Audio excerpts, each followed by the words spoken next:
What's going on, everyone? Welcome to another edition of the Vicktory Life Legacy Spotlight.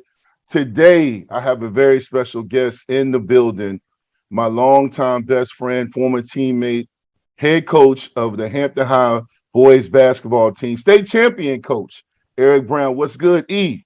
What's up with you, Vic? Hey, it's nothing, man. This is going to be very unique, ladies and gentlemen, because this is one of my best friends since childhood. He was in my wedding. His wife, his family, his older brother, I played block for Fred Brown, a quarterback at Hampton High. Little sister Tara, that's my little sis. So I know a lot about him, but for those watching, Eric is very private.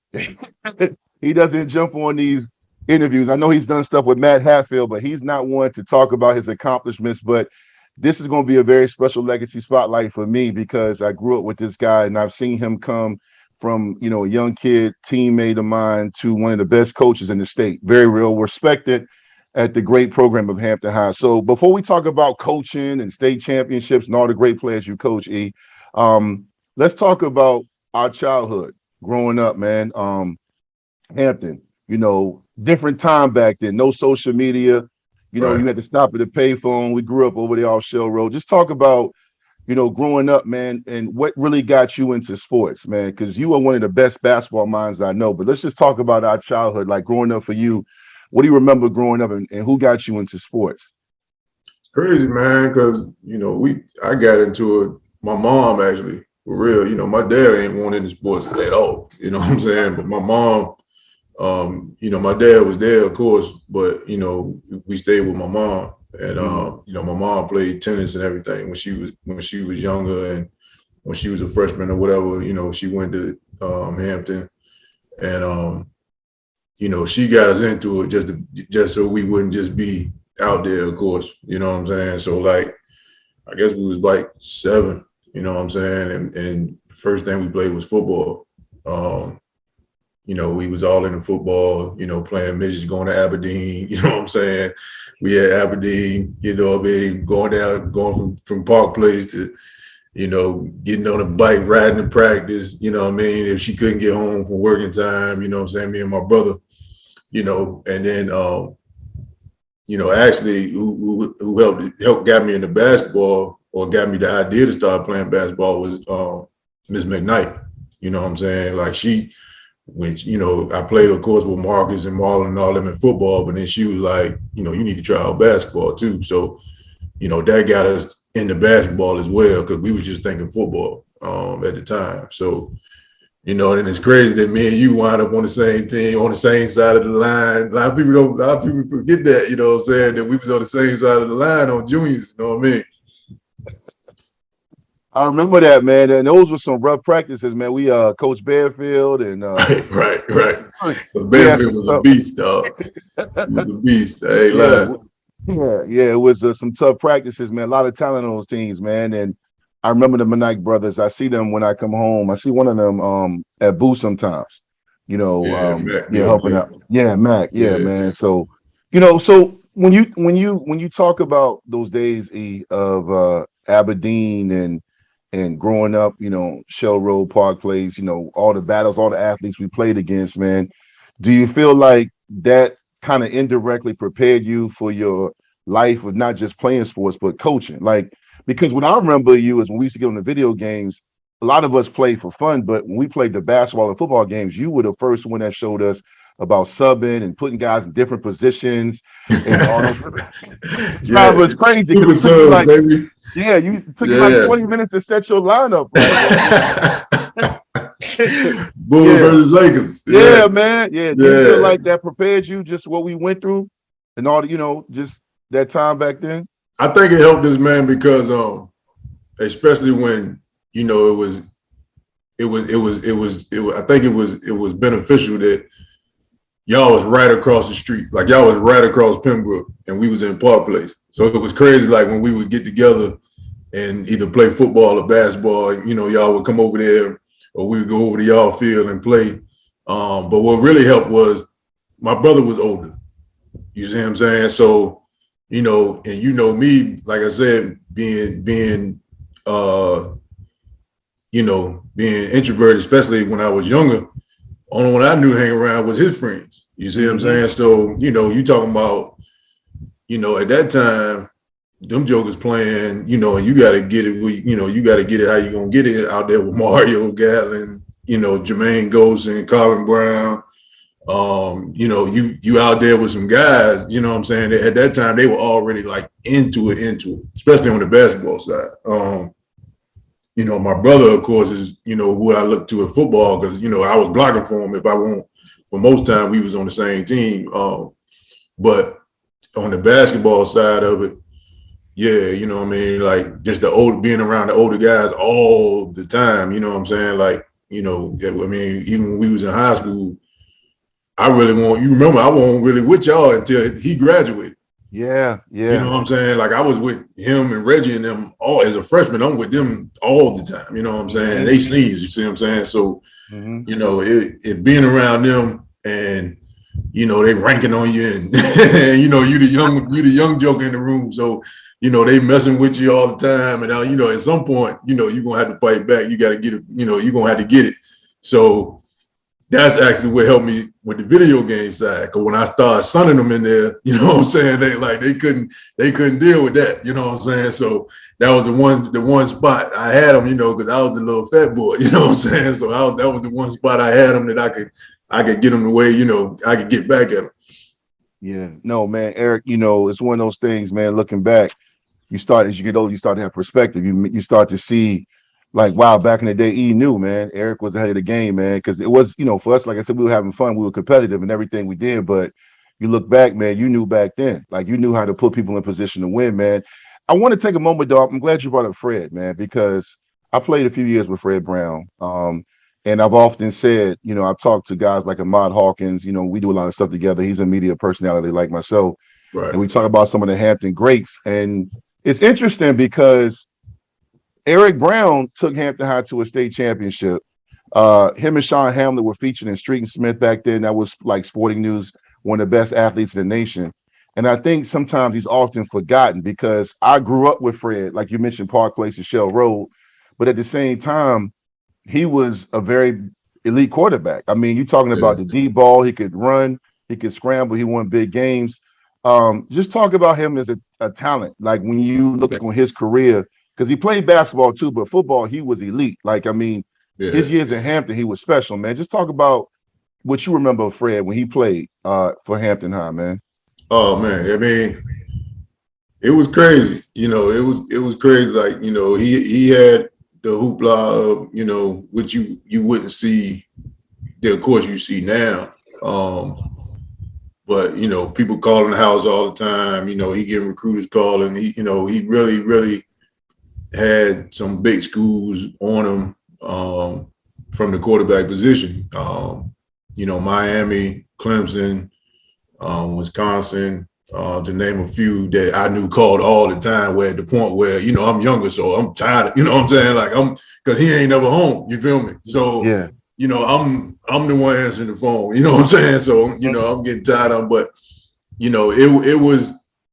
was cool, man, because it was something to look up to, that everybody, knew him and he showed out when at the times that he was supposed to. That them teams were blessed with so much talent. Them teams y'all were on, especially at the skill position. He really could, and he could get it to him. You know what I'm saying? He could really, spin the ball and get it to him. It didn't turn out, of course, the way he wanted it. But it was easy to a lot of people forget because, shortly after he was there, then you had Ronald. Okay, so you're talking, 3 years after he's gone, then Ronald comes in and cleans the slate. You know what I'm saying? Basically of anybody. You know what I'm saying? So, but I mean, Ronald looked up to him. Ronald knew who he was. We talked about it in basketball practice because Ronald didn't know he was my brother when when I was coaching him in practice. We would be in practice.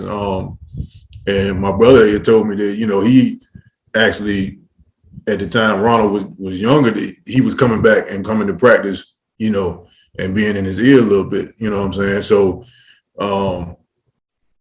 Yeah, I mean, he was definitely a dude that people, don't remember unless you were in that age where, you really wanted the people from the city and you understand sports from this area and understand what was going on in the early 90s. But he did his thing, he did his thing, and he gave me something to look up to. But I always wanted to be, because it got to the point where I was Fred's brother. Yeah. You know what I'm saying? Like because he was at Hampton first and he was out there already. Once I got to Hampton, then it was like, oh, that's Fred's brother. You know what I'm saying? So I always knew I was gonna get to the point where I was like, yeah, I ain't gonna keep being, you know what I'm saying? Especially once I got bigger than him. You know what I mean? Like, yeah, I ain't gonna keep being the little brother. You know what I mean? But it's all good, man. It's crazy. I tell people, because one interesting thing that a lot of people don't know, I don't even know if you know, all of us have state championships. Tara has one too.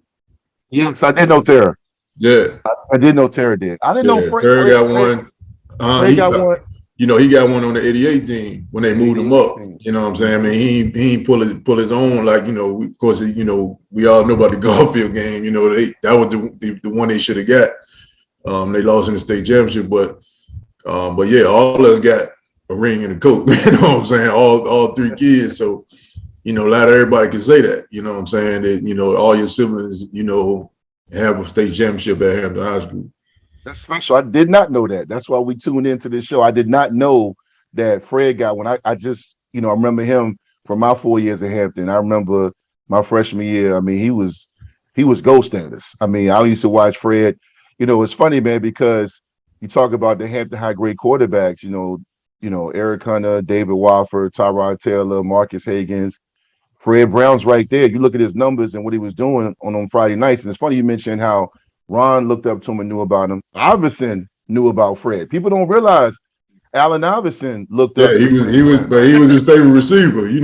That's Aberdeen, baby. So, when we was wrecking shots, especially on intermediate, playing for Aberdeen, it was crazy because Reggie was on one side, Reggie Pittman was on one side, and Chuck was his other wide out on the other side. You know what I'm saying? And him and Fred, they was tight. They were real tight, especially on that football field.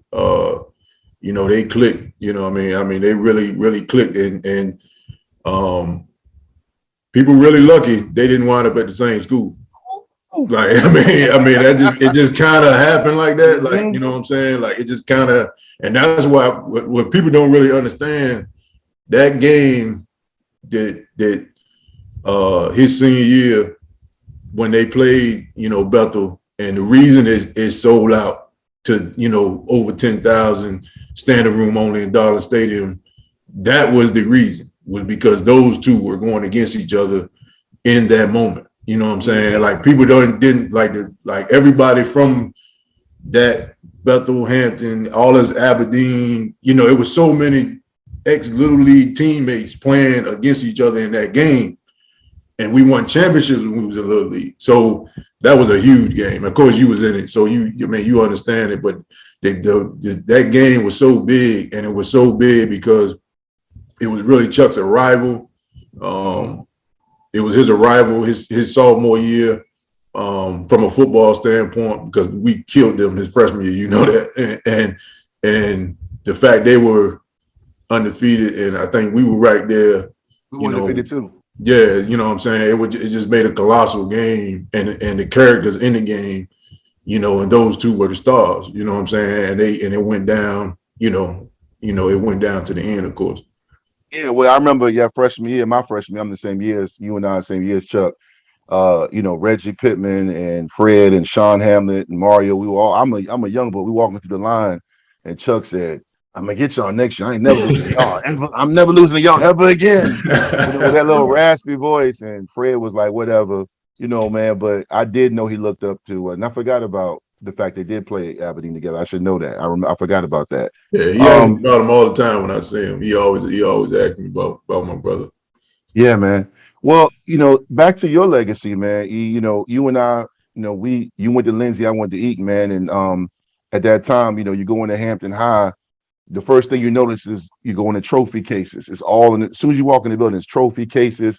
is legendary. I mean, you talking about from the Right. 60s, 70s, and 80s, and you were Fred's little brother, but you also were an athlete yourself, and you wanted to make a name for yourself. So, talk about your first years in Hampton, because you didn't do the dual sport thing. You you No, start you it was said you went crazy to because you went to basketball. yeah, I went out there at first because they knew who I was, and you knew I Yeah, shined in football too. You know what I'm saying? Like I shined in football, but I was in love with basketball. You know what I'm saying? Like, you know what I mean? And I went out there. I remember we was out there in the summer. And, you know, I ain't know nothing about no tour days, no conditioning, none of that. You know what I'm saying? So we go out there, and this before we even got no pads on, we just straight conditioning. And I was like, I don't like how these dudes talking out here. You know what I'm saying? You had to really want to be out there to deal with Coach Smith and Coach Mann and Coach Mitchell. hmm So I was just like, nah, you know what I'm saying? So then the crazy part is I don't play. As you know, I don't play. I wind up just being a manager. I'm like, nah, I'm gonna play basketball. Then I got cut. Remember, I got cut from JV. I didn't play JV. I ain't never played JV basketball. You know what? I forgot all about that. I I don't never remember you played getting. JV basketball, dog. Yeah, I never played JV basketball. I went out there with Coach Blizz, me, Cal, I think Jonathan Baker, all of us was out there. Bobby Ray. We were practicing at Lindsay. And bro, this is the first time in history I ever heard of a 30-second suicide. So we out there, and I mean, they knew I could play. Coach Blizz knew I could play. You know what I'm saying? Like it was already out there that I could play, but I ain't want to run, bro. You know what I'm saying? You know, in ninth grade, because I ain't stretch out to the 10th grade. You know what I'm Yeah, saying? yeah. So ninth grade, you know, I was like, bro, 30 seconds. So I started running. I sat down because I was tired. I sat down, but I didn't know if I didn't sit down and kept running, he would have kept me. And he told me that after. He was like, well, you ain't keep running, you quit. You ain't keep running, so, you know, I ain't keep you. So, you know, that kind of wrecked me a little bit. Of course, you know, you got to get up, you know what I'm saying? So I went back to the dean, played juniors that year. You know, played juniors, you know, doing my thing or whatever. And I think Kyle, for some reason, wound up out there. And we were on the same team. And how I wound up getting on the team, you flip a page, so we get to my sophomore year. The teachers play Wednesday nights, right? Mm-hmm. The teachers play Wednesday nights at the school, and Coach Brower's out there. Coach Brower, Coach Mitchell, Coach Gray, all them jokers is out there, dog. Coach Daniels out there. That's how I used to go. Coach D. You know what I'm saying? He take us out. I ride with him because he stayed around the way. So I ride with him out there. He's like, man, come out there. We shoot ball. I'm just thinking and Sam would be out there, right? I'm destroying them in there because like, I'm like, it's unfair. Like it ain't even fair because you know, the older guys, I'm destroying them in there. And then Coach Brown was like, yeah, you know, you need to come back out there. You know what I'm saying? So that's kind of how it happened. You know what I mean? Coach Brown was just like, no, he just got too much talent not to, you know. And then I just stretched out. You know, before you knew it, like I remember my older brother, Smitty, was like, man, I must have been in the street. He was like, I come home and you taller than me. like I know I probably grew 3 inches in one summer. I know I did. You know what I'm saying? And I mean, you know it. You got Isaiah in the house. You know what I'm saying? You know, I blinked and he was taller than you. So next thing you know, I go from like probably 5'11", you know what I mean, to boom, I'm up there. You know what I'm saying? And then I'm stretching out. You know, I'm dropping weight. You know, and then I'm understanding what you need to be doing. You feel me? You know, again, hanging around older guys, Jermaine, Collins, you know, all them, you know, Mario, they telling me just stay out there, you know what I'm saying? And the more and more I'm getting into it, the more I'm liking it. And then the more I'm you know, and then I'm playing with guys that, you know, I grew up playing with, you know what I'm saying? So I grew up playing against Jonathan, you know what I'm saying, and Kyle, Giuseppe, all of, all us been out there. So, I don't feel like I'm not supposed to be out there, not at this point. You feel me? Yeah. Well, So hold on, and just a disclaimer for those watching.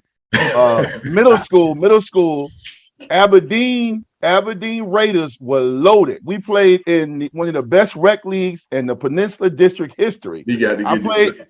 I played, yeah, I gotta get it out. I played with Jonathan Baker, and we played at Eaton Middle School, and we had played E and them, and I believe Chuck was on that team too, right? No, he wasn't on that Oh team. no, but Giuseppe y'all still was. would, huh? That was. Except Giuseppe, y'all were loaded. We had a team though. We had a squad. Yeah. Y'all were the favorite to win it. Our brother Tyrone Times was also in that league. He played with Brett Harper at Fox Hill, and we upset everybody, including Aberdeen.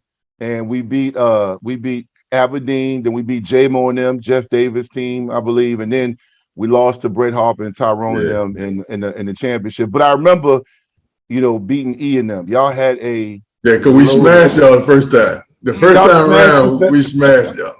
You know what I'm saying? So of course, we young. We walk into it like, man, this is an easy Tuesday night right here. We ain't even worried, bro. And we lost it. It was heartbreaking. I ain't lying. But John, you and John were getting it in, and Chucky.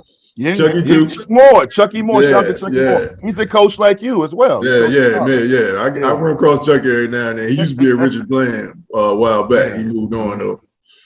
Yeah, but I'm sorry I had to get that in. But you were talking about just Brower seeing you, and in 10th grade it changed for you, and then you became a hooper for Hampton, man. So, during that time, man, playing for Hampton, obviously I'm your teammate, but for those watching, take us back to those years when you're playing for Brower, Coach Six, Blizzard. I mean, you talk about a Hall of Fame staff. I mean, that staff was Hall of Fame. Our guy Mark, does stuff, at Bill Williams and stuff like that. Just talk about the times, what you remember, man. The practices, the competition, the competitiveness, the competitiveness in practice is hard to duplicate.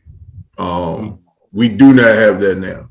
We do not have that now. I had it with a few of my teams, a few years ago, and the size, you feel me? Like my kids now don't understand that I played the 1 through the 4. Like they don't get, you know what I'm saying? Like they don't believe me, you know what I'm saying? So I'd be like, yo, y'all little, you know what I'm saying? Compared to us when we played, like 6'3" and up wings was like, that's just what we were. You feel me? Like it wasn't, it wasn't no thing where, you run around with a whole bunch of smaller guys on the team, you know what I mean? Like Sep's not small, and he was the smallest guy, you know what I'm saying? Like, but, the practices will like, of course, Coach Brower, he gonna have you ready from a running standpoint and a preseason conditioning standpoint. Yeah, Coach Brower gonna get you there. There's no doubt about that. But Mark was who tapped into you. He tapped into our psyche. And then what really helped me was the fact, because I didn't get that buffer to play JV. So for me to step from that and guard Damon Bako every day in practice, you got to deal with that, you know what I'm saying, all the time. You know what I'm saying? Of course, me and, I was with Damon last night. He's in town. But when you got to step in and every day, I'm having to guard a guy that averaged 30 a game, and he's giving it to me in practice. You know what I'm saying? I'm doing what I can do, you know what I'm saying? And, anytime I get a chance to get you back, of course I'm gonna do it. But just having to be, to guard them guys constantly, and our practice was just so competitive, and guys, we really got after it. But our coaches, man, I tell everybody, it's all about your staff. I don't care, what you got going on. If your staff is not top tier, you're not gonna win. You're just not, because the head coach has to wear different hats. His hat has to be different than the assistant coach and the second assistant and their, and whoever. Coach Blaze had that calm demeanor. He was the JV coach, but he had that calm demeanor when he came up and he was out there with us. He wasn't out there a lot, especially after Mark got out there. But he was always around. And he had, he would just give you those few wise. He didn't say a whole lot, but he gave you those few wise words that you might need to hear at the perfect time. But I just thought that how competitive we were, and then the stuff we was going through. We went through some things, especially our junior year. Yeah, our junior year, especially that stuff we was going through with Denby and Ferguson, and what I'm saying? Like, we was going through some stuff, bro. And then we started slow that year. That was the year we started slow. We were 2-2 going into the Christmas tournament. And then we just took off. We just really took off. Once Damon hit that 50 piece at 4 uses, we went bananas after that, and it was on. You know what I'm saying? That team you mentioned, man. You talking about you, Steve Pringle, Giuseppe Woodard, Cal Moore, Damon Bako, Jamel Gray. I mean, a great guard, Jamel Gray, JJ Taylor, Rodney Hall. Oh my goodness! Dog. Crazy, man. And I joke. I've had Tony Rutland and Damon on. I did a legacy spot with them about 3 years ago, and then recently I interviewed the Bako brothers, Pete, Damon, and Mark. And Damon and I talked, and we joked, but we were dead serious. We firmly believe that if he doesn't get hurt against Warwick with his wrist, we won't lose. We never lose. We don't lose no more. When we lost in December would have been the last time we lost. I mean, they can say what they want over there on Big Bethel Road. They know what's up. They know exactly what's up. What was going on that year? You know what I'm saying? They know exactly what was going on, and it won't. Especially after HU, it won't even no question there. It won't even no question. You know what I'm saying? Because at that point, I think mentally, they weren't expecting that night to happen the way it happened. You know what I mean? And I think when he got hurt, it definitely gave them energy. You know what I'm saying? And the crazy part is they still barely got out of the Coliseum. I mean, I know 100. I mean, you still barely got out of there. You know what I mean? So, but they did. You know what I mean? But they can argue the point all they want. I know Tony. I love Tony. Chuck and my boy Gunn. You know what I'm saying? They argue, but we know what's up. We know what's up. You know what? Speaking of that, man, talking with head coach Eric Brown and the Hampton High boys basketball team. Speaking of that, when you talk about that era, again, because sometimes guys like back in my day, we did this, but truly, I've interviewed Shonda Bailey, Sherwood and Stan Jones, Elton Brown, Ahmad Hawkins. I've interviewed some of the greats, Marseille Brown, the Abraham family. I've had some legacies on this spotlight.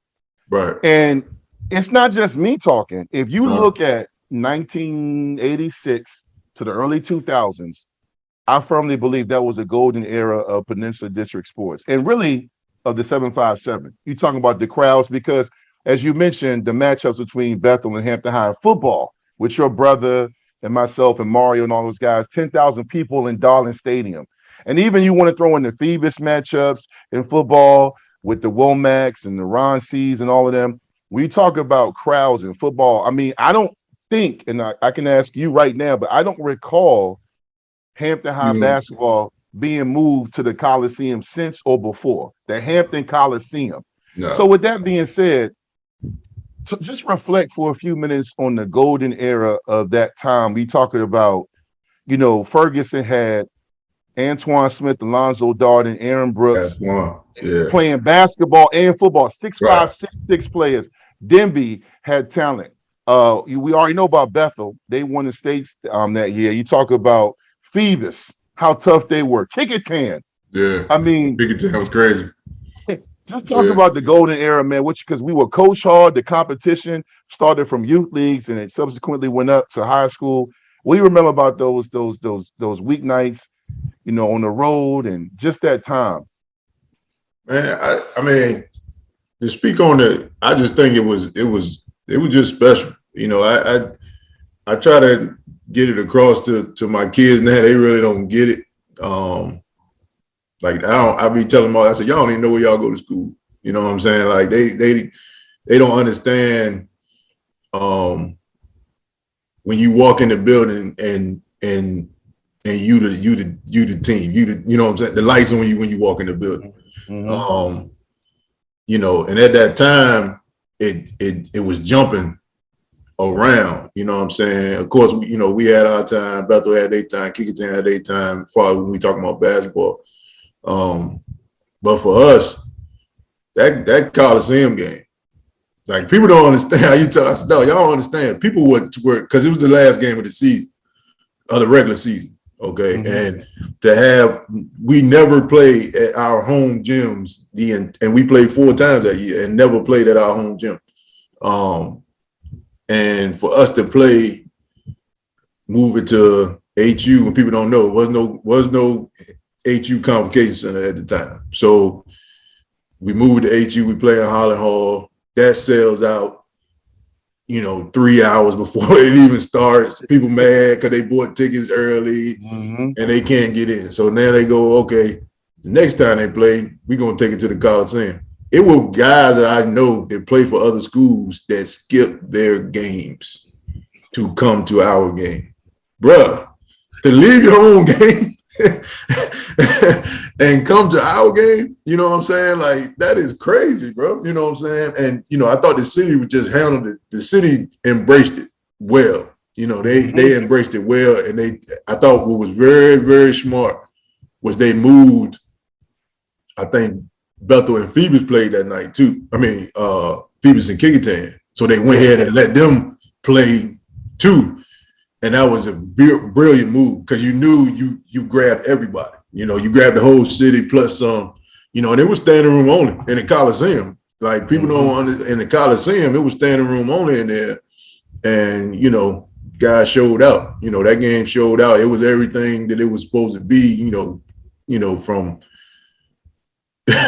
Steve running his mouth to Chuck get in, post him up, spin off and catch a lob off the vert one hand. You know what I'm saying? Like it was, you know, Damon had 29 with a broke wrist. Like it was crazy in there. Like people don't really understand, you know, and then you move forward till you get, you know, then you go to Kickerton and you dealing with a guy like Brett and Ski Marseille and, you know, and what they did, 95 year, you know, pushing their team deep into the state playoffs, and how they played.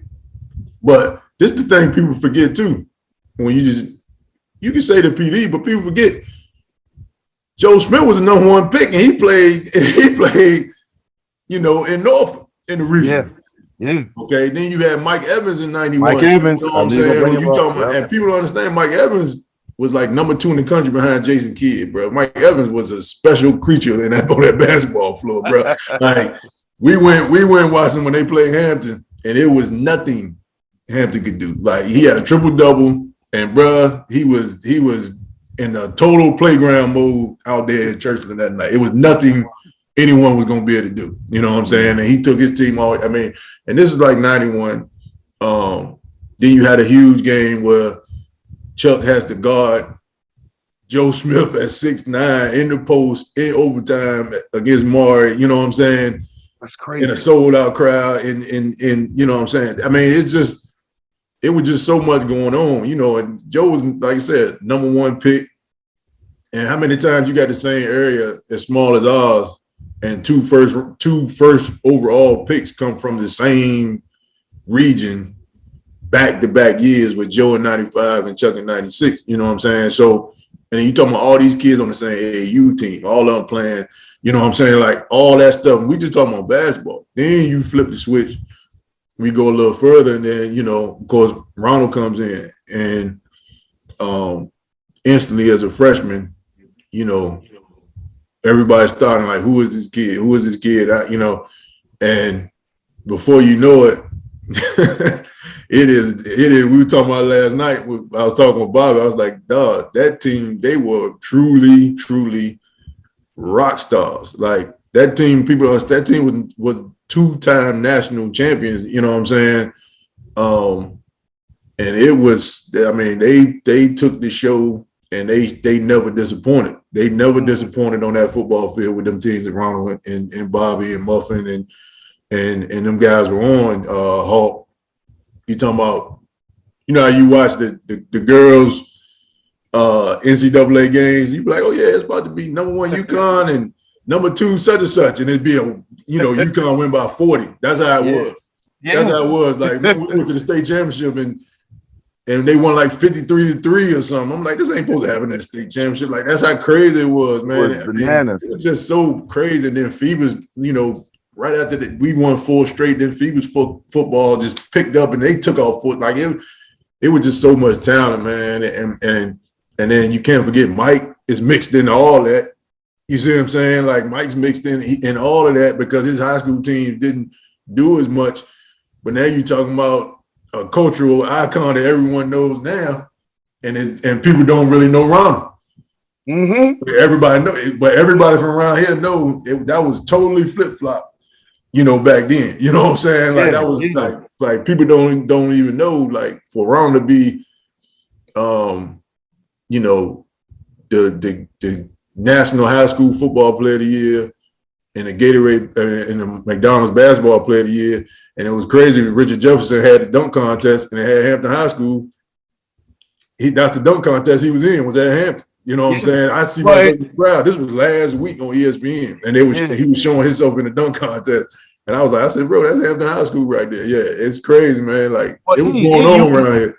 And you just to remind you, I was listening. I said, oh yeah, and throw in Nikki Reed, Keisha Fret, and Taj Abraham. Right. He's pro. These all-time pros. And, Keisha Fret is probably, she the queen over them all. You know what I'm saying? Putting that ball in the basket. You know what I'm saying? Like ain't nobody have more points than Keisha. When she was doing, she was, she was a rock star too, man. Like so. Yeah, I mean, from both sides, and then I don't even know, but I know a lot of baseball, major league players came out of that time too.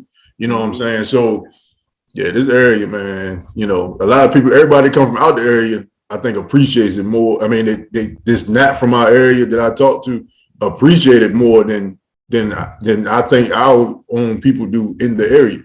I agree. And I recently saw in either the Pivot or one of them shows, Plexico Burst was just talking about naming people, and he could have went on for 2 hours. I mean, it's crazy, man. And that's why I always say that's the golden era, man, because you and I were just young men. We were kids. And then when I got older, I started to reflect, because you and I are young men, and you said, oh yeah, you looked at the kids coming behind you who were elevating the game and going on, and the people before us. It's truly special. That was a great time. Not to diminish the kids that are there now, but no, because you do, dog. Because I remember you used to downplay it, and I used to look in the back and say, I'd be like, dog, you number 2 in the country. What you talking about? Like, you know what I'm saying? Like you used to be like, no, but I was like, bro, no, bro. Like, don't try to make it. You know what I'm saying? Because we didn't know each other since 6th grade. So I'm looking at it, I'm like, no, you tripping right now. You used to try to low key that thing, and I'm like, no, you got them coming in here too, bro. Nah. It was a great time. It was a great time. But I like I said, I just didn't realize, like a lot of us, what we were part of until I started traveling and going across the country and competing. And guys from Florida and New York were like, "Oh man, he from here too. He from here." I'm like, "Yeah." They were like, "Yo, this crazy, man." But that was a special time. But speaking of special time, I want to wrap up with your playing career at Hampton with just your senior. I remember I was undecided, if I was going to play basketball. So the first couple of games, I didn't come out because my senior year, as you mentioned, I was ranked in the nation, and I wanted to focus on recruiting. But people don't realize I love basketball more than I love football. And I remember we opened up against Bethel, and unfortunately, I got Chuck was locked up, and Tony Rutland had to carry the torch for them. And that's an intense rival. And I remember sitting with Randy Tisdale and AP and Milo. It's at opening night at Hampton High. It's sold out. Right, sold out. Eric Brown, now it's his time to shine, and you went crazy. hitting threes, the entire crowd is yelling, and you hitting threes, and you a lefty, and you out there bouncing, and Brower lets you go, man. You know, Brower, people don't realize he's retired now, obviously, but even with Damon averaging 30 and all the great players he's had, you just don't really. He'll let you shine, but he's gonna rotate. Right. He wants a balance offense. But Yeah. you went crazy, man, and you had a great senior year, man. And I joined the team after that because I wanted to be there with you. And you and Jonathan and Seth, you guys had a great season that year, man. And you kind of came into your own, man. Just do you remember that night? Do you remember Oh that? yeah, Like, yeah. I remember that night. It was crazy because remember me, Kyle, and Seth. That's when we all cut our hair. yeah. We cut our hair. I cut my hair in the locker room, bro. Yeah, What? yeah. Before the game, because my hair won't cut. My hair won't cut. I started cutting my hair my junior, sophomore summer when I started cutting my hair, and my hair won't cut. All this was baldy, but my hair won't cut. So I was like, I got to cut my hair in the locker room. I got to be straight because we came out with the fly new warm ups. We had the Chicago Bull warm up, this sweet baggy janks, the tailway janks. Our jumps were sweet. So yeah, I had to look. I was ready though that night, and I knew I had to guard Tony. So I was focused. And he had a inefficient, I would say 30. I would say because I think he was 10 for 30, but they kept putting him at the, they would let him go to the foul line a lot, and we was mixing it between me and JJ Gardner. And we, I just tried to make him work. Of course, we know Tony, was finished up being an all-time leading scorer when he was done in the PD. But we were just ready for that night. That night. I really, in particular, I was excited, nervous, but at the same time, I knew it was our time. It was that 94, all us coming together with me, Kyle, all us have been through so much as younger guys, and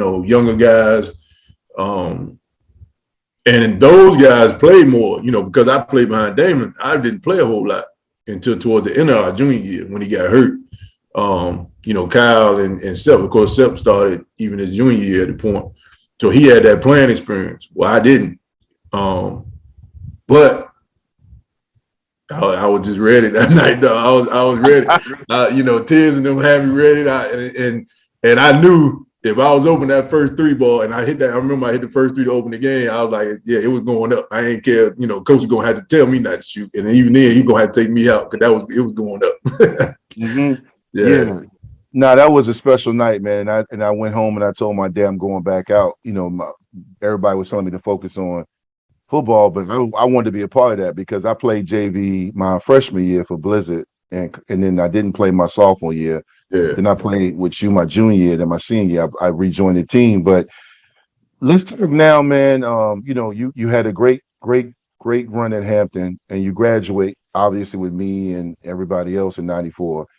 And then I go to Tech, and our brother Joe Casuccio walked on that Tech, and AP goes to ODU, and we go our separate ways. Right.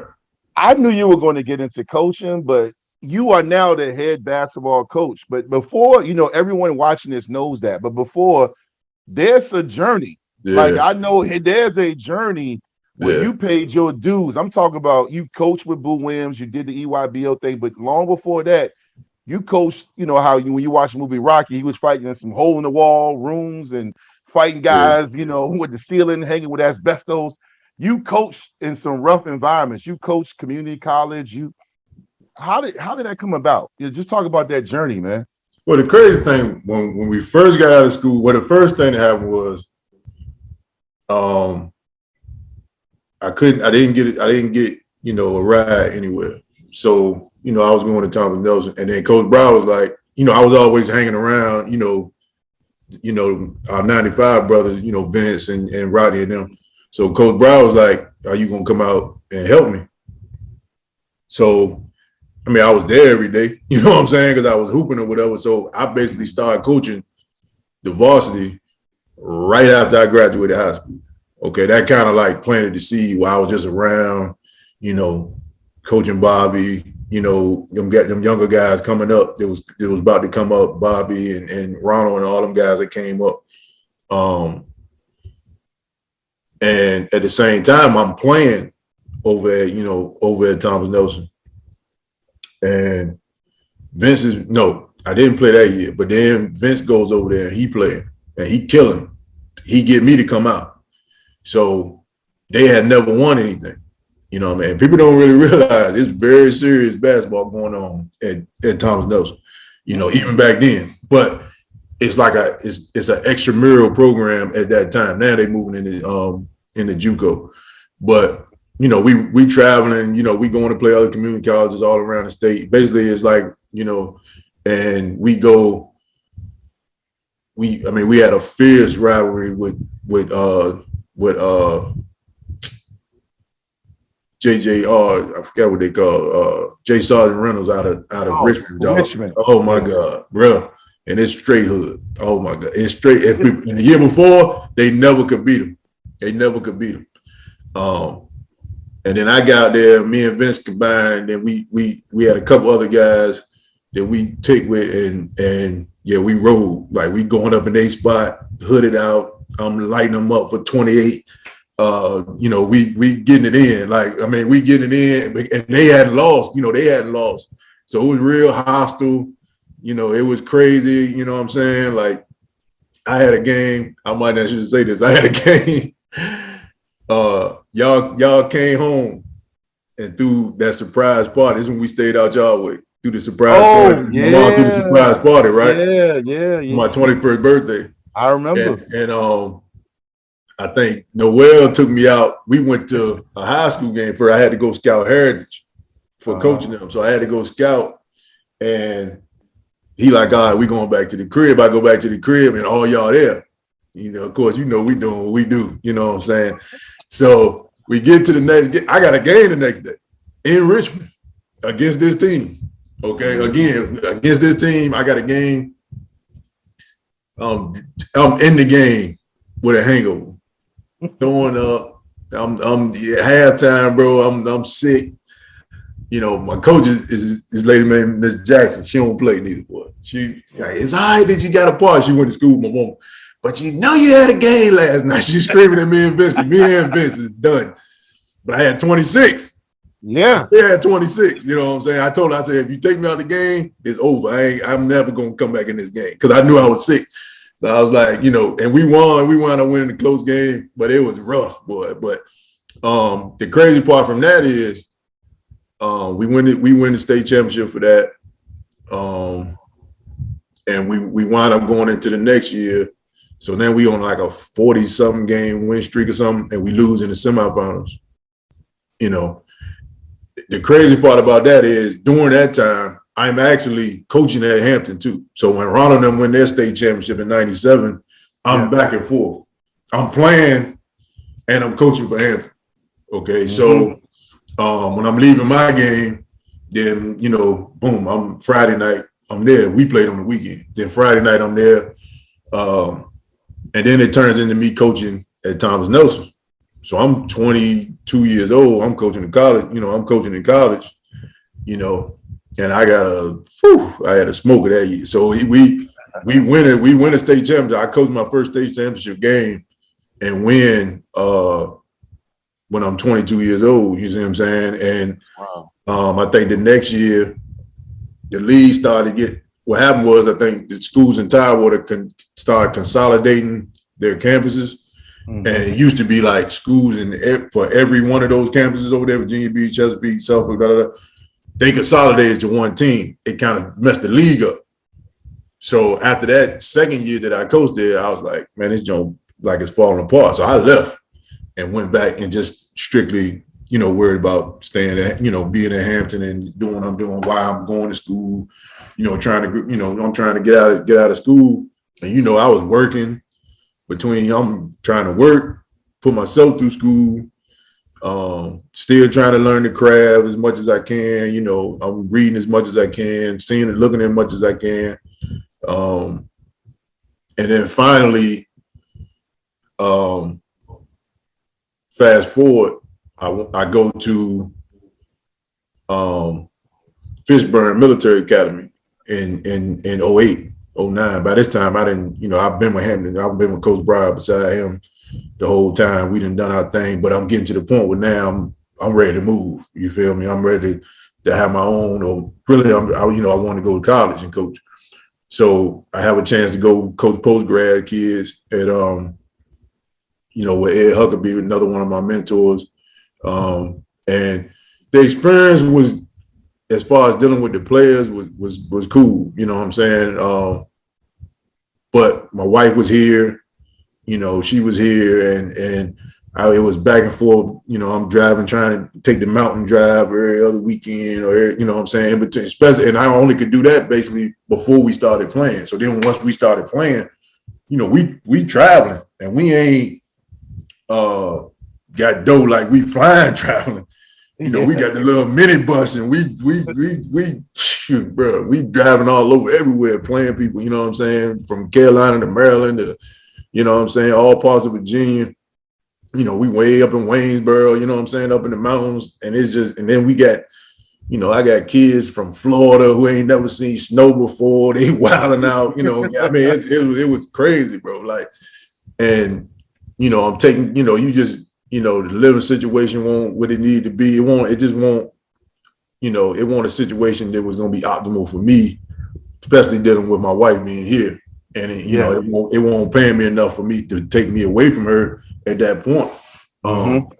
So I came on back, and just so happened when I come back, that's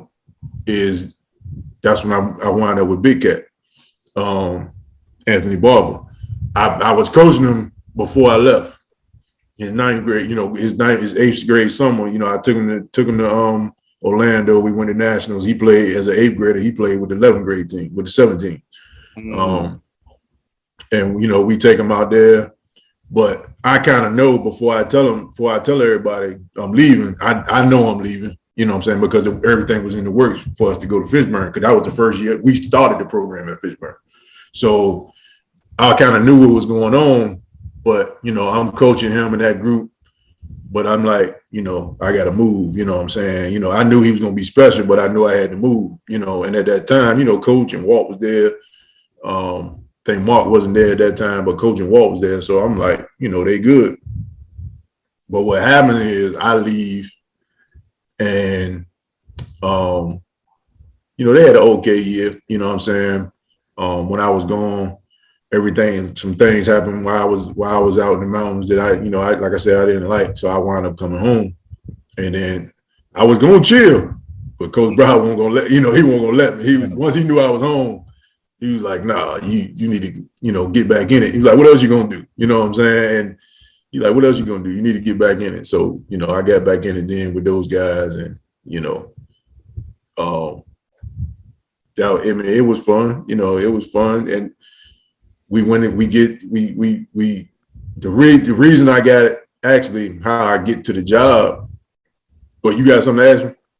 Well, I was going to say when you came back, what I remember when you came back, I remember you saying decide if you're going to do it. A lot of us were pushing you to do it because we saw what you did in those build-ups, and you also, I knew about the tough piece. You starting a family, and you and Nita going back and forth, and my father, everybody in our circle, and even people, extended family and friends, wanted you to be the coach. And I remember you. So it worked out really well because you came back and you coached, and then Brower's starting to transition out. So in a lot of ways, you became the coach in waiting. Right. And a lot. And to me, I wanted to say this on your legacy spotlight.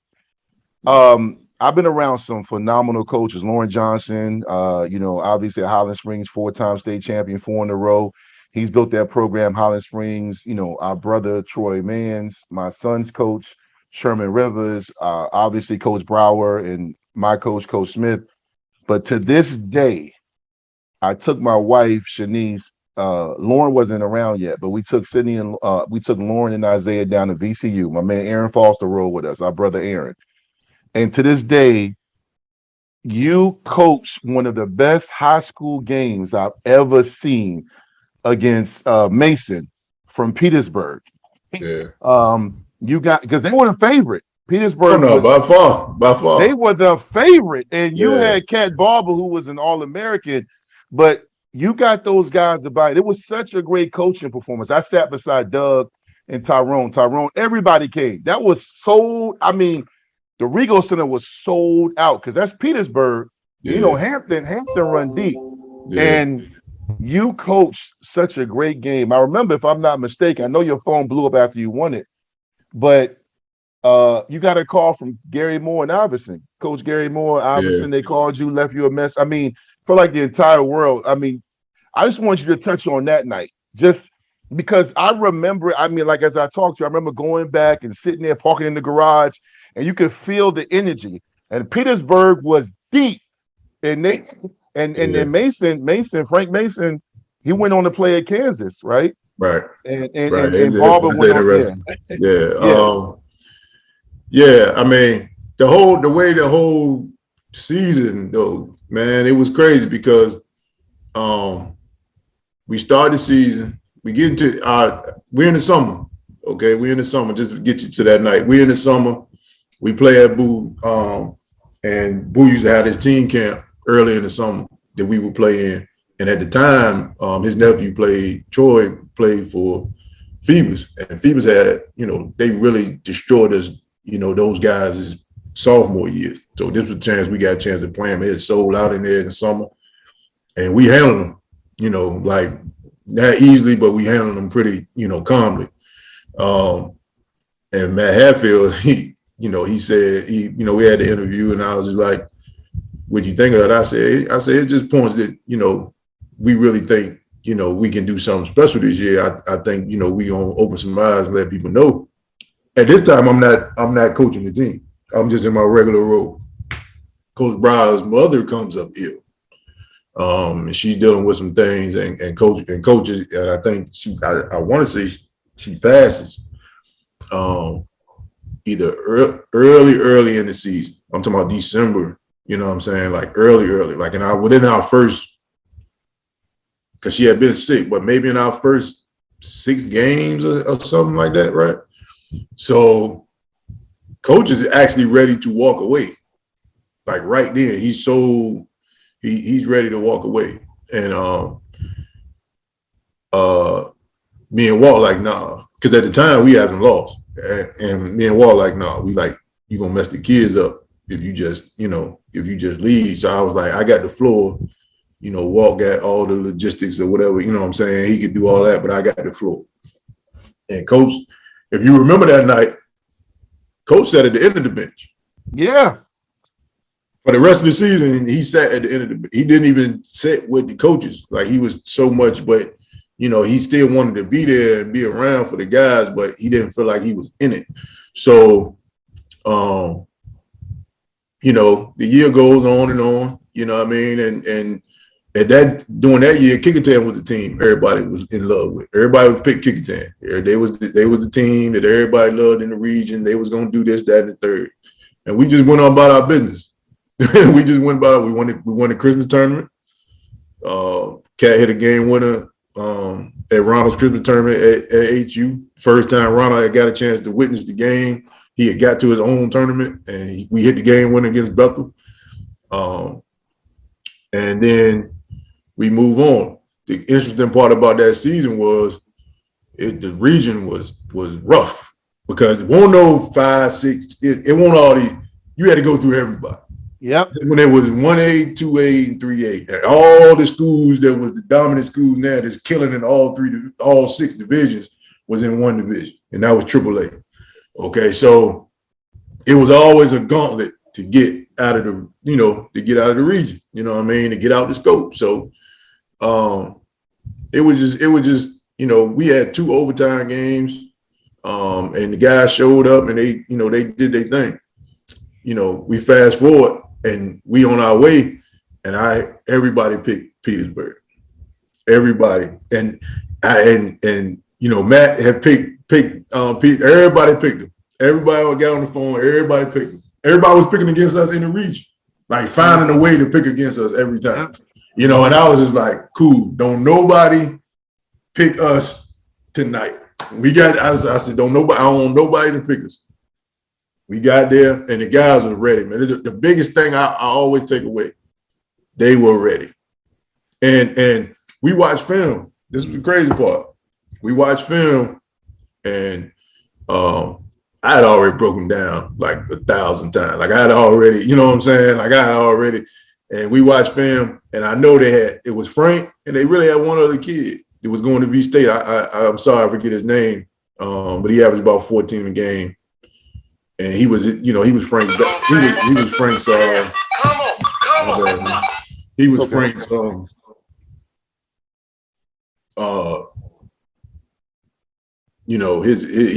He was Frank's Robin. But everybody else, we felt like we were the better team by far. Like that's just how we went into it. You know, that's how how we think. I mean, that's how we thought. So we get there that night, and they tell us that Petersburg has bought up 3/4 of the seats that are there. Now, what was cool about it was, I think Princess Anne and Woodside, I want to say played, or either Princess Anne was there that night, and they stayed. And they stayed. You know what I'm saying? They stayed and rocked with us.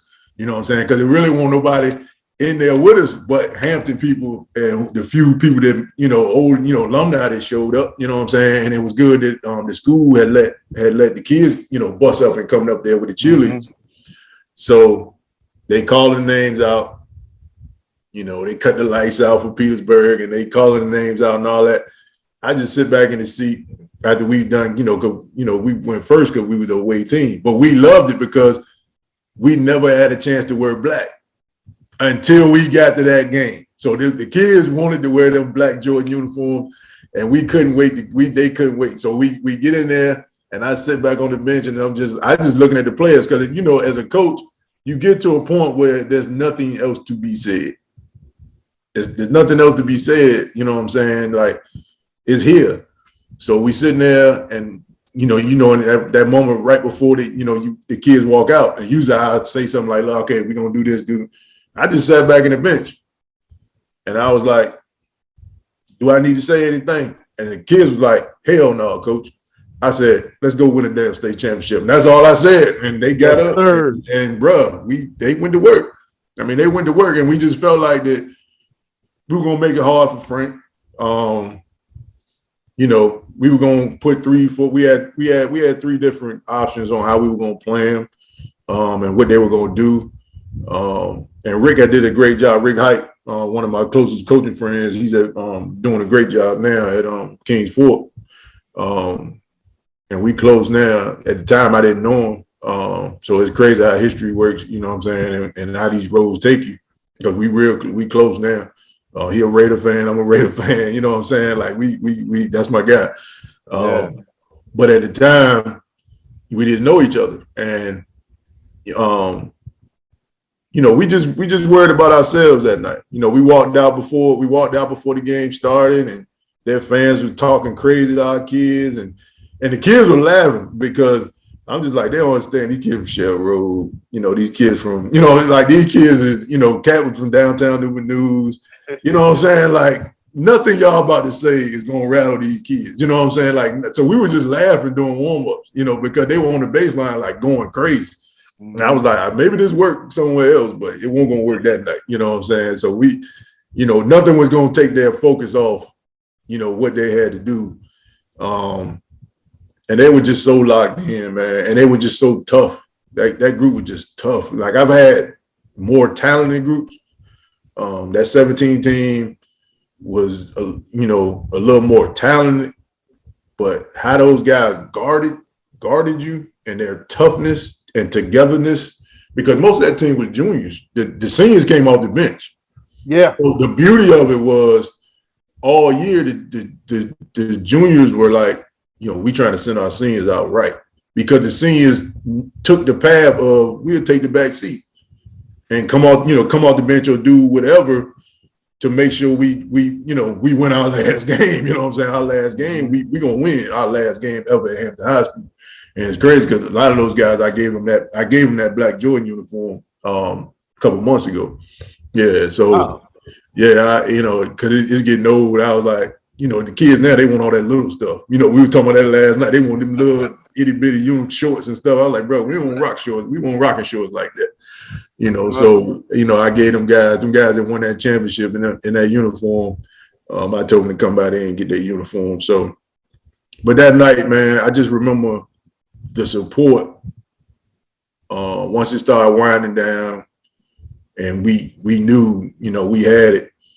The support you guys gave me, and then you guys knew the personal things I was going through. Yes. Yes. As far as me struggling with being unemployed at that time, and the only thing I had was basketball. And basketball, my wife and them and the guys. So I was so focused. At that time, and like I say. Other things that happened that the boys know, y'all knew that me and my family was going through, that it was just, soon we won, the first thing I did was I looked up at the sky, you know what I'm saying? I was just like, I was blessed, I was blessed that, he put me in that position at that time to have it, the kids that I had to do, and they helped me shine. You see what I'm saying? They helped me shine at that time. But then when I looked to turn around, when you in it, you ain't paying attention. But once I turned around, looked in the stands and seen all the alumni that was there that I didn't know were there. I was locked in. And it's funny because before that, I was the only one I used to see as a coach. I could be wrong. Wore headphones before the game. I ain't never seen that. Not you. I'm talking about anybody else. Before that, though, I never seen anybody. Now it's like all the time. But before that, I have never seen, and I used to rock headphones at the game, but I never seen other coaches do it until I think after I was doing it on the run. On the run, because I was getting interviewed and people started asking me what I was listening to.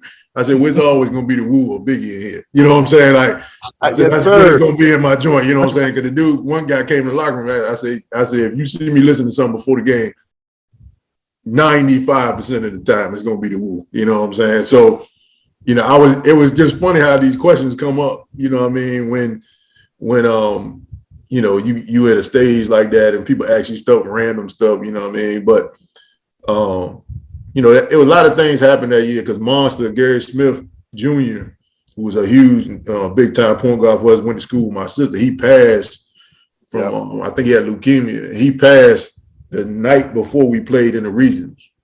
And the kids didn't really know him.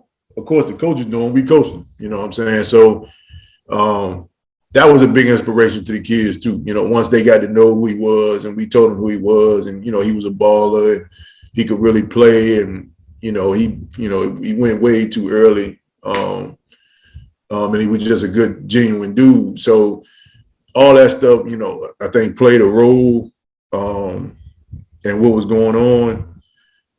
But we were just blessed, man. And the support I got, and the stories, the stories that came out after, like Rome telling me that news was running up and down the stands.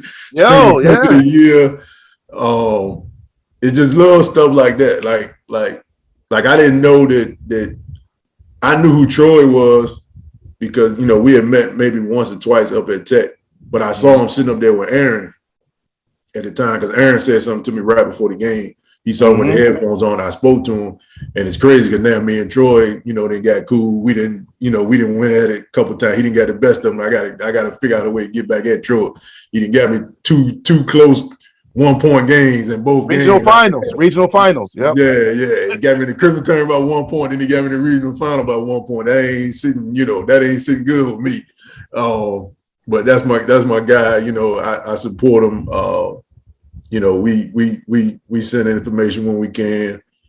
But that the support just that came out from y'all and from the community at that point. Yeah, I was on the bus. We were actually on the bus when Chuck called and Boo called and guys were just calling, what I mean? And it was just, at that time we was on a little hiatus, but we hadn't won.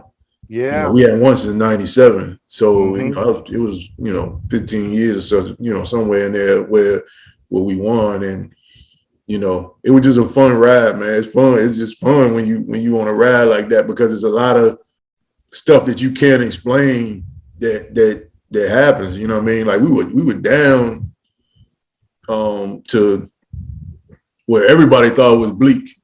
In the regional, in the scope. I don't know if it was Kings Fork or it was Nana River, but both them games we battled back to come back and win. And Jordan Baker, less than a minute, rips a kid at half court, and instead of going to the basket, dog, we down 2. He pulls up and shoots a 3, 1-on-0, and hits all bottom, dog. All bottom, dog. It was the most craziest thing because I was like, "What are you doing?" You know what I'm saying? And he is a 3. No, I mean it was just crazy stuff going on, and when you want to ride, I tell people, I said, man, people like you got to be lucky too. Yeah. You got to get through injuries and the ball got to bounce your way, refs got to call your way. Stuff just has to happen for you, and amongst all that, you have to be prepared. And the biggest thing was I thought the kids really took to the coaching, to the scouting reports. They were prepared to play. And that night, they just weren't going to be denied. Yeah, man. Still one of my favorite memories. I do remember Newsom. Myron was a huge fan of yours, man. And Myron, he low key. He like you. Right. Y'all Right. introverts. Myron was coach. I mean, everybody, dog. That whole night, man. Even on the way back to Northern Virginia, we were driving. I was posting on social media, because that's me. I'm always out there. Yeah. And so, And I don't really know because, I yeah, don't do social media. So I don't know what, like, man. our classmates or none of that. I don't know Nah. what's going on. Like, I don't really know. I was your voice. I was your voice on everything. Twitter and Facebook. I told y'all. I know Regina told you so. But man, that's why I love you as not only a brother but a coach, because I've seen the journey. And I want to talk about someone very close to you that's been there as long as me and Tyrone, as far as being there with you and the whole crew. Besides your mother is your wife, Right. Nita. Yeah. You guys have been married, y'all been through it. Not like any other marriage, any great marriage, y'all been through the ups and downs, but being a coach's wife is Right. different because a coach, you dealing with demands, schedules, calls after hours, and you also have a beautiful son, Xander, who is going to be a great athlete. Already kill it in soccer. They think he a reclass, and he little, like what I'm saying. He a youngin, Right. but all jokes aside, just want to because I got a few more questions, but I want to ask you this, man. Just touch on what it means to be a father and a husband, and what, especially Nita, what she means to you, because I know I'm married, and I know all the stuff I've been blessed with, Vicktory Life, all the accomplishments. You are not going to be able to do that without a great partner who understands you, Right. and just touch on just her and your son and what it means to be a husband and a father, man. I mean, it means everything in both aspects. Me and Nita have been together since '98. As you know, of course, we had, some things happen, early on in our marriage, trying to have kids or whatever. And she's just been that rock. She got into it. She knew about the coaching when she got into it. You know what I'm saying? So, I don't think she knew the time of it. I think she had to grow to understand, like, no, this is what I do. Especially when you're not getting, high school is different because it's different if you coach in college because that's bringing home the bacon, baby. So they ain't gonna argue that. But when it's high school and you don't work at the high school, so it's kind of feeling like it's just you just do this kind of just because you like doing it, and you have to be able to accept that's my identity. You know what I'm saying? Like she really, without her support of me doing it, you know what I'm saying, it would be very hard for me to continue to do it. Because I'm not going to not be with my wife to coach basketball. You know what I'm saying? Like that's absurd. So she's allowing me to go further in it than I probably thought I was, you know, especially in high school, because, you know, was trying to move to college. Man, when I'm in college, then, you know, that's a different conversation. I'm getting different type of paper. But, you know, she's just been that rock there for me, you know, especially that championship year.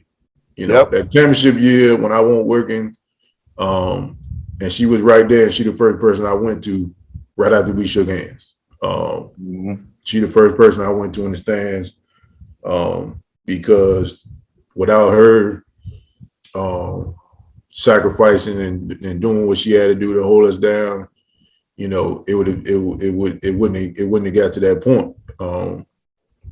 You know, mentally, I wouldn't have been able to give my best and give my all to the kids if I didn't have, you know, the peace that she was giving me at home, knowing what I was going through from trying to be a man and trying to do what I need to do to get us back on track. And it just won't happen for me in that avenue. And then it was crazy how the championship happens, boom, then the job happened right after that. You know what I'm saying? 2 months after that, boom, I was, you know, not even a month.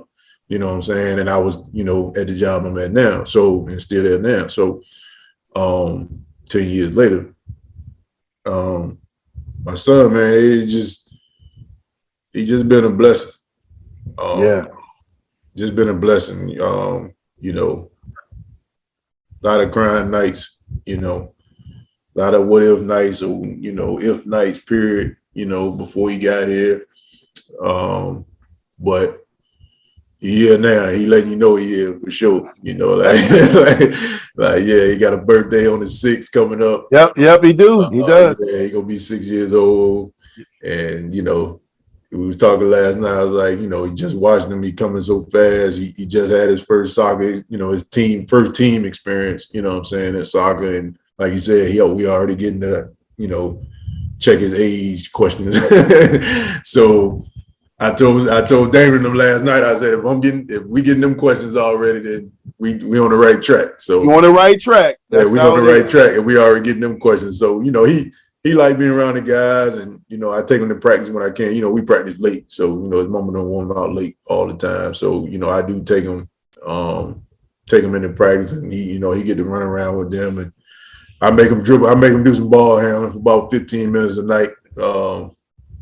You know, if he want to do it, then, you know, I'm gonna help him do it. But I you know, he's so good in school. I don't, you know, if he plays or don't play, I really don't care. You know what I'm saying? Like, I just want him to, you know, excel at whatever he wants to do. He is interested in all sports right now. You know, so we're gonna try to keep him. You know, I'm gonna try to keep him active as I can.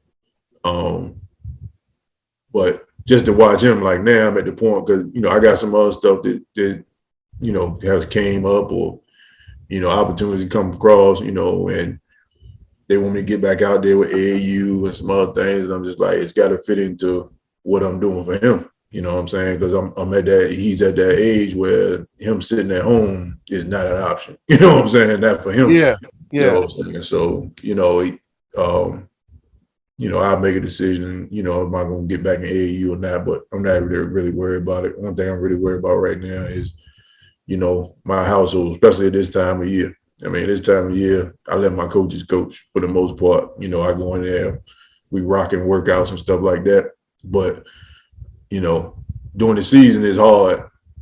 You know, it's hard because, you know, I'm pulling 16, 17, 18-hour days between, you know, going to work, and then boom, I'm in the gym till 9 o'clock at night. You feel me? Then I'm up going to work at 3:30, 4 in the morning. So yeah, you know what I'm saying? So when you talking about end season, like, it's a lot she's doing, you know, to get him, you know, ready for bed. You know, I try to get home in time to, you know, make sure I'm reading to him every night or whatever, you know, but, you know, end season is rough, and I know it's rough on her. So I try to take that pressure off.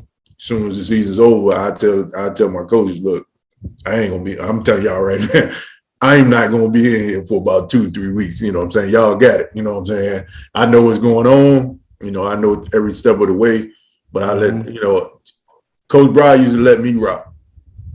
You feel me? So now I got two coaches that were on that championship team that are with me. And Jordan Baker, who was on the championship team, his dad's with me.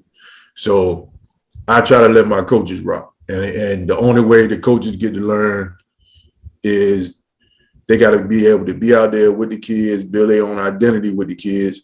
You know, because some of them be like, well, he talking back, blah, blah, blah. I was like, bro, I had to deal with the same thing. But at some point, you got to make the kid respect you. So I make them do that because, like I said, I'm home with the fam. You know what I'm saying? We just got a new crib. So, I'm trying to, we trying to hold stuff down. So when the season ain't going on, yeah, I try to be about the fam as much as possible. Yeah, man. You know what I'm saying? And no doubt. And reconnect with y'all. All this bit, like when the season going on, all we got is fantasy football, baby. That's our contact right there, it's fantasy football. Other than that, yes, sir. Now I got time. When I get time, I'm like, I gotta get up see Vic. I gotta, I try to reconnect with Sydney and Isaiah and Lauren, I'm trying to, and then go see boys, and I'm trying to, you don't want to miss life because you coaching. No doubt. You feel me? And I've been doing it so long. People understand I've been doing, like I said, since I was 18 years old. I've been walking in and out that Hampton High School gym since I was 18 years old. And then you talk about before, if you count my brother in school, then we go to school there. You know what I'm saying? Like, this is life, bro. I'm a Hampton High lifer. You know what I mean? So, some people, they talk with it. I'm like, bro, I've been here way long. There be new teachers and stuff coming in and talking all crazy. I be like, bro, what was you doing? You a little kid to me, bro. I don't care if you a teacher or whatever. You know how long I've been walking around this hallway, bro. You know what I'm saying? How long I've been roaming these halls and making sure these kids are straight around here. Like, you come here and talk crazy. So no doubt, man. Yeah, man. E, this has been really good, man. I've had, as I mentioned earlier in your legacy spotlight, we've had Jermaine Golson on and Lottie Man and so many great guests. We've had cancer survivors, principals, superintendents, legacy spotlights. Even though I may know the person or be familiar with them, it's always insightful.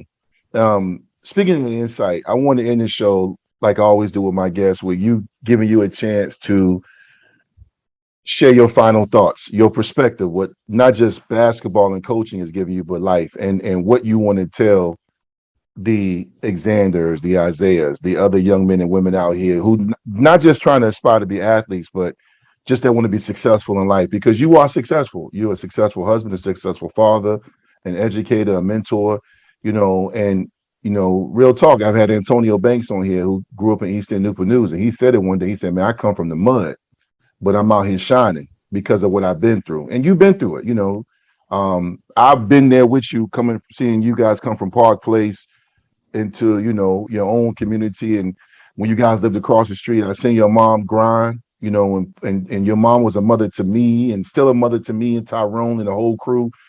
Now you and I are in this position. Right. So with that being said, let's end this legacy spotlight with your final thoughts. Just you want to share to everybody watching this, man. Yeah, I mean, for me, man, of course, that, in 2013, your dad, officiated, a rough time in our life when my daughter Simone passed after 2 months. She was born on July the 4th, and she passed in September 13th. She had a heart condition. Yep. And y'all know y'all went through it. We down in Carolina, and it's a complete roller coaster. She had to have open heart surgery. She gets through that, and everything looks real bright, like everything's gonna be fine. And then boom, something else changes, and we just don't come out of it the way we thought we was gonna come out of it. But it was one thing that she taught me: is time, dog. You can't waste time, and the only real currency you have in this life is your time. Okay. And I tell people all the time. I said the crazy part about that is the only currency that this generation sees right now is attention.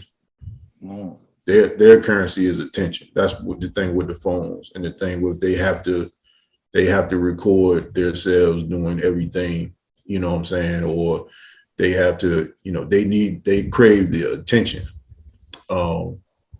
Some good, some bad, as we all know. But the only thing you really got is time. If you got a job, you can go get some more money. You can burn some money on one thing, and if you take your butt to work, you can get some more money. You know what I'm saying? But you're gonna run out of time, and you got the same amount of time in your day as the next person got in his day. And as far as the player is concerned, you're in a different world altogether when we talking about sports. And you talking about what's going on with the portal and recruiting right now, and how the coaches are looking at it. This is for the parents too. Me and Bob talked about it last night. Me and Bob Blizzard. He's at Norfolk State right now, and the transfer portal is destroying high school recruiting.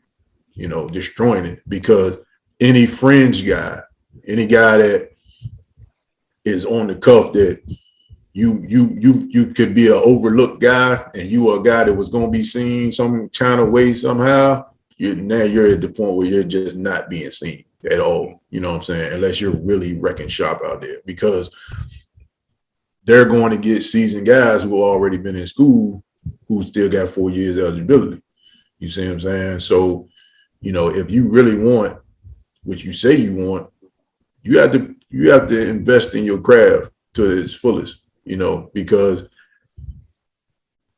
your time will run out. You know what I'm saying? The time that someone's going to be interested in you is going to run out based on how old you are, based on, you know what I'm saying, them, based on them keeping their job. You see what I'm saying? So they don't, I got a young point guard. I tell them all the time, I said, look, man, the schools recruit point guards for you to help them keep their job the next 3 years. Facts. You know what I'm saying? Like I said, no coach is giving you the keys to his car. You know what I'm saying? If he don't think you can help him keep his job for another 4 years, you know what I'm saying? Not playing the point. I was like, if you playing the point, he thinks it's like when you get a quarterback. They get a quarterback because they thinking, yeah, this kid gonna help me keep my job, another 4 years or another, 3 years or whatever. Any leadership position like that, it come with something. I just think kids, if you really want to do it, you got to, and I think parents have to be a little bit more realistic about, you can't say, okay, well, we're going out of town, you know what I'm saying? Or you just take these breaks from with the team, and you got your kid in a team sport. Your kid ain't playing tennis, he ain't boxing. You know what I'm saying? He in a team sport, you know what I mean? And they'll just up and take their kid out of town and take them out of practice and take them.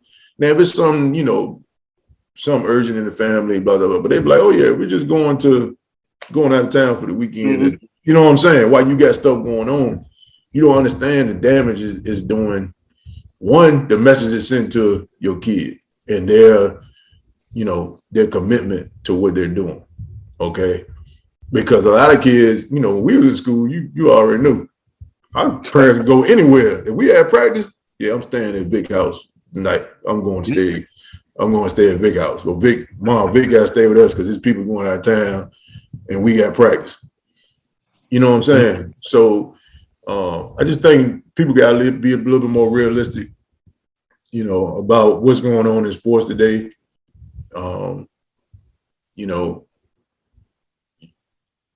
Don't treat it so much as a job.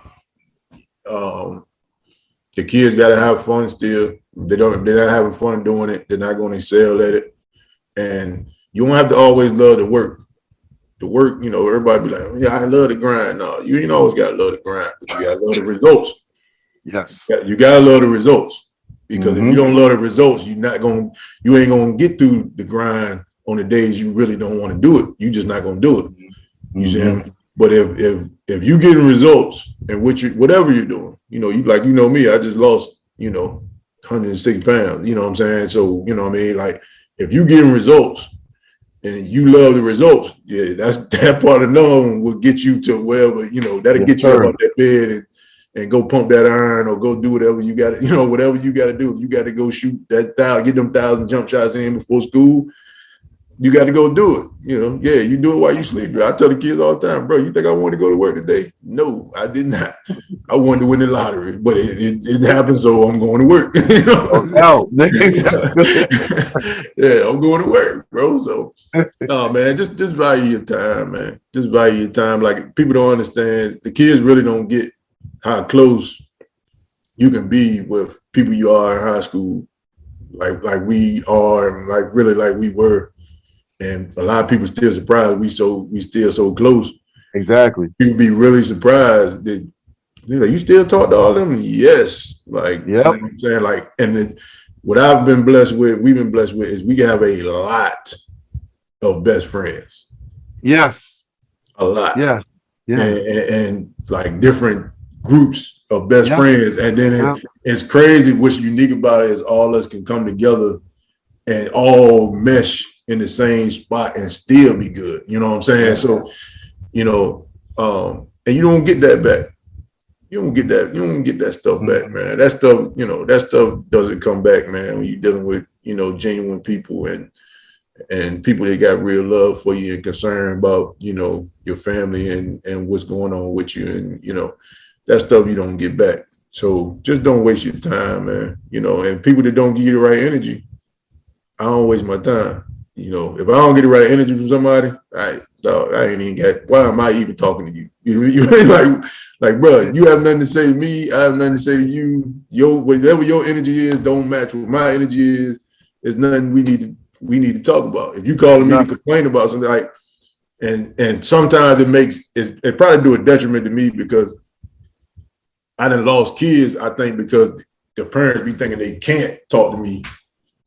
But yeah, I'm gonna listen. You can come to me, but you complaining to me or what you want to happen? No, bro. It don't work that way neither. You know what I'm saying? Like, we can work together on what we're gonna do, but you ain't gonna tell me what we're gonna do. If that's what you're looking for, then I ain't. I'm gonna do you a disservice because I'm not a promise guy. As far as all thing I can promise you when we strictly talking basketball, you're gonna get coached. Yeah, you're gonna get that. You know what I'm saying? Like, you're gonna get that every day. You're gonna get that after a 30 piece. You might put up 30, but yeah, I'm gonna find something in the film. Something. I'm gonna find. I got to. You feel me? No doubt. Yeah, you're in high school. What we supposed to do here? So nah, man, I love it, man. You can't get that time back. And rest in peace to your daughter Simone, and also rest in peace to our other best friend, Joseph Casuccio, man. Right. I think about them both often, man. I know they would be proud of you. I know they are proud of you. I know that. And I'm proud of you. And I speak for a lot of people. I know you don't be on Facebook and Twitter and Instagram and Snapchat, but I'm on all of that because of the work I do. And every time I mention you, I get a lot of love. People are going to love to see this when I air this. I didn't even announce it, so it's going to be a surprise. So I'm very excited. I'm very excited about this, man. I'm also excited about the next journey in both our lives. You look great, man. You're an inspiration to me and other people, man. And you coach a lot of great people, and people appreciate you, man. So shout out to you, E. That's Coach Eric Brown of Hampton High School, man. And I just want to say, like I say every episode, please subscribe to our channel to see other great interviews like this. And also, please make sure no matter where you go, no matter what you do, you make sure you have a positive impact and you leave a great legacy, man. On behalf of Vicktory Life, thank you, Eric Brown, for joining us today. This has been great, man. Appreciate y'all. Check him out this year in the 757 this upcoming season, man. All right. Thank you. All right, baby.